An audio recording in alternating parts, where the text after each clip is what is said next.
So about a week ago I finally got around to seeing Venom.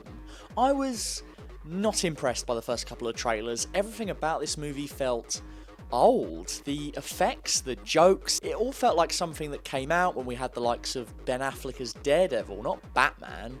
I guess he's not Batman now either, though, is he? Or maybe he is, maybe he's not. Oh, who the hell cares at this point?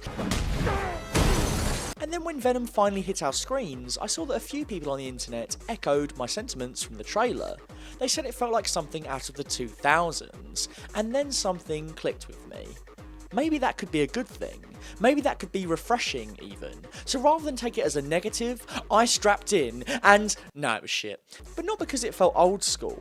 It's bad for a myriad of reasons. Tom Hardy's weird accent and performance are pushing Nicolas Cage territory, not the kind of Mandy territory, more the kind of, the bees! Everyone else is phoning it in to an embarrassing degree, especially Michelle Williams. It takes forever for the symbiote to bond with him, and by comparison the finale wraps up so quickly you're left wondering where the third act disappeared to. I didn't rate the action or the effects. I could go on, but in short, it didn't do much for me.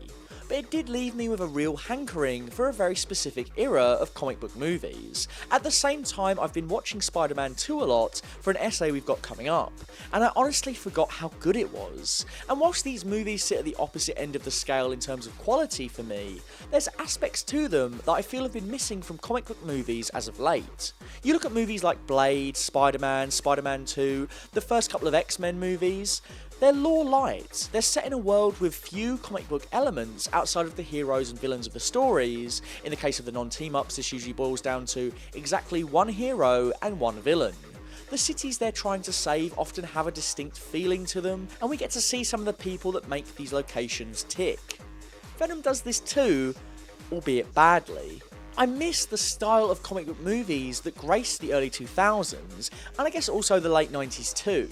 But I can't call this video I want a late 90s to early 2000s comic book movie, that would sound so freaking clunky. Venom falls more into the category of a bad early 2000s superhero movie like Daredevil or Hulk or Catwoman, where they miss out on what makes those characters special. Whereas, even though Tobey Maguire's Spider-Man isn't within a larger world, you'll never see him team up with anyone, and he'll never go into space. He is unequivocally Spider-Man. His struggles of trying to balance his normal life, his life with Mary Jane, his life as Spider-Man, the often tragic villains he faces, that all feels ripped out of a comic book. It's just not set in a super comic booky world, like something akin to the Marvel Cinematic Universe. How did we move from those comic book movies to the ones we had today? Everything changed in 2007, ironically enough with Venom, but not this Venom. This Venom, who we all recognise from Spider-Man 3. Now, I don't think Spider-Man 3 was the movie that made execs go, hell, we need to go into space, but it certainly marks a shift. That same summer we also got to see Galactus, which again avoided that grand, cosmic side to comics, but we did also get the Silver Surfer, surprisingly well done even by today's standards. Then the MCU started the following year, and even though we weren't quite certain at the time, it would herald the beginning of the end of these less expansive, lore-like comic book movies, when the multiple strands of Marvel Studios' output culminated in 2012's The Avengers. We reached a point of no return. Up until this point, superhero movies had largely avoided space, and with it the cosmic, even more high-concept side to superhero comics. It was a simpler time, and with it came the chance to dive into some really great, focused narratives. Now, I'm not necessarily saying it was better or worse. I don't want to candy coat that time of comic book movies as a golden age or anything like that, because truly, we are in the most exciting time for superhero fiction right now. Plus, we don't have to sit through any more Ghost Rider movies. I just think we've shifted so far into this type of superhero movie that studios seem to be past the point where they'll make something like a Sam Raimi Spider-Man movie. You can look no further than the difference between a Spider-Man movie or an X-Men movie then to today.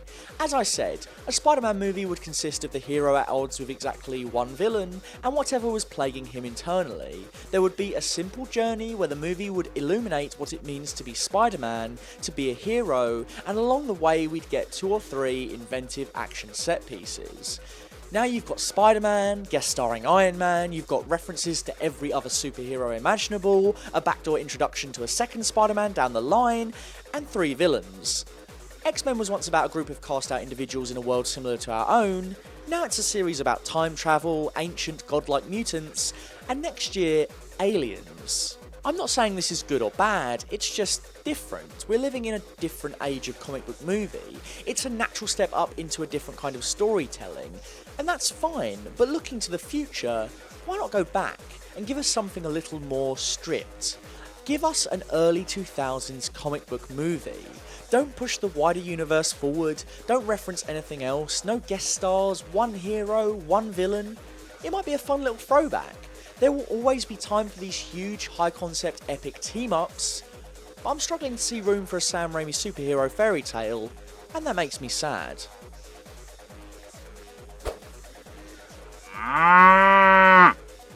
Thank you for watching this week's episode of Full Fat Videos. Whether it be video essays, movie pitches, retrospectives, or our weekly Doctor Who discussion show, you can find it all here at our channel. So don't forget to subscribe and follow us on MySpace.